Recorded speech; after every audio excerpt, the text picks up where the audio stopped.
ಬಳಪ ಹಿಡಿದ ಭಗವಂತ ಇರುತ್ತಾನೆ ನಮ ಸುತ್ತ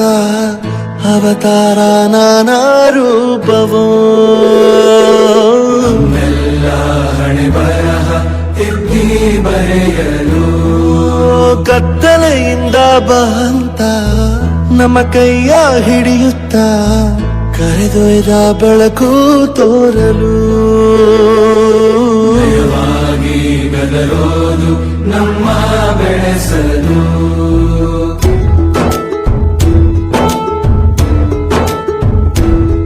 ಭಾಷೆ ಅಮೃತ ಕುಡಿಸೋ ತಾಯಾಗಿ ಭಾಷೆ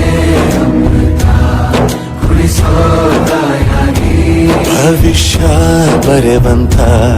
ತಂದೇನೋ ಆಗಿ